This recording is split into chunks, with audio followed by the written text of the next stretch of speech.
Narsingi drugs case remand రిపోర్టులో కీలక విషయాలు వెలుగులోకి వచ్చాయి. విజయవాడ నుంచి ఉన్నత చదువుల కోసం హైదరాబాద్ వచ్చిన లావణ్య జల్సాలకు అలవాటు పడింది. టాలీవుడ్ లో అవకాశాల కోసం ప్రయత్నించింది. మ్యూజిక్ టీచర్ గా పనిచేస్తూ చిన్న సినిమాలో నటించింది. ఒక హీరోతో ఏర్పడిన పరిచయం కాస్త ప్రేమగా మారింది. వరలక్ష్మి టిఫిన్స్ డ్రగ్స్ కేసులోనూ లావణ్య అనుమానితురాలిగా ఉంది. యునీత్ అనే వ్యక్తి ద్వారా డ్రగ్స్ తెప్పించిన లావణ్య చిత్ర పరిశ్రమలో పలువురికి సరఫరా చేసినట్లుగా పోలీసులు అనుమానిస్తున్నారు. నార్సింగి డ్రగ్స్ కేసులో నిందితురాలికి 14 రోజుల రిమాండ్ విధించింది ఉప్పరపల్లి కోర్టు. దీంతో ఆమెను చంచల్గూడ జైలుకు తరలించారు నార్సింగి పోలీసులు. నార్సింగి డ్రగ్స్ కేసు రిమాండ్ రిపోర్టులో కీలక విషయాలు వెలుగులోకి వచ్చాయి. విజయవాడ నుంచి ఉన్నత చదువుల కోసం హైదరాబాద్ వచ్చిన లావణ్య జల్సాలకు అలవాటు పడింది. టాలీవుడ్ లో అవకాశాల కోసం ప్రయత్నించింది. మ్యూజిక్ టీచర్ గా పనిచేస్తూ చిన్న సినిమాలో నటించింది. ఒక హీరోతో ఏర్పడిన పరిచయం కాస్త ప్రేమగా మారింది. వరలక్ష్మి టిఫిన్స్ డ్రగ్స్ కేసులోనూ లావణ్య అనుమానితురాలుగా ఉంది. యునీత్ అనే వ్యక్తి ద్వారా డ్రగ్స్ తెప్పించిన లావణ్య చిత్ర పరిశ్రమలో పలువురికి సరఫరా చేసినట్లుగా పోలీసులు అనుమానిస్తున్నారు.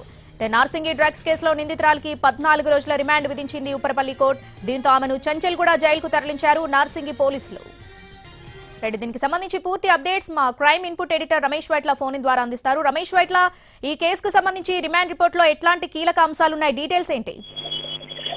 నార్సింగి డ్రగ్స్ కేసులో ఇప్పటికే చిన్న సినిమాల్లో హీరోయిన్ గా నటిస్తూ షార్ట్ ఫిల్మ్ లో హీరోయిన్ నటిస్తున్న లావణ్యను అటు పోలీసు అధికారులు అరెస్ట్ చేయడం జరిగింది. ఈమె ఇప్పటికే వరలక్ష్మి డ్రగ్స్ కేసు కూడా ఆమె అనుమానితురాలు ఉన్నారు. అయితే మోకిళ్లలో వారం రోజుల క్రితం ఒక వ్యక్తిని ఒక డ్రగ్స్ అరెస్ట్ చేసినప్పుడు అతను ఇచ్చిన సమాచారం వరకు ఈ లావణ్యపై నిఘా పెట్టడంతో లావణ్యని నిన్న అటు నార్సింగి పోలీసులు అరెస్ట్ చేసి రిమాండ్ పంపించారు.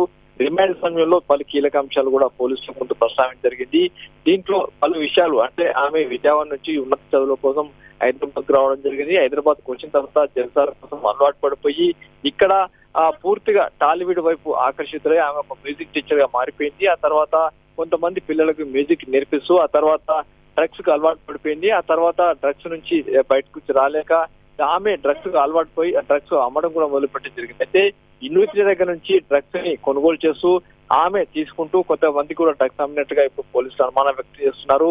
ఈమె కాల్ లిస్ట్ లో దాదాపు ఒక 50 మంది పైగా సినీ ప్రముఖులు ఉన్నారు. వాళ్ళందరూ కూడా డ్రగ్స్ సరఫరా చేసినట్టుగా పోలీసులు అనుమానం వ్యక్తం చేస్తున్నారు. మరోవైపు చూసినట్లయితే ఒక టాలీవుడ్ హీరోకు ప్రియురాలుగా ఆమె కొనసాగుతున్నారు. ఆ హీరో పరిచయం తోటే చిన్న సినిమాల్లో హీరోయిన్ గా నటించింది, షార్ట్ ఫిల్మ్ లో హీరోయిన్ గా నటించింది. ఆ పరిచయాలతోటి చాలా మంది కూడా డ్రగ్స్ సరఫరా చేసినట్టుగా పోలీసులు అయితే అనుమానం వ్యక్తం చేస్తున్నారు. ఆమెని తిరిగి కస్టడీలోకి తీసుకుని విచారించిన తర్వాత మరిన్ని వివరాలు కూడా వెల్లడిస్తామని కూడా అధికారులు చెప్తున్నారు. Right Ramesh Vaitla, thanks for the updates.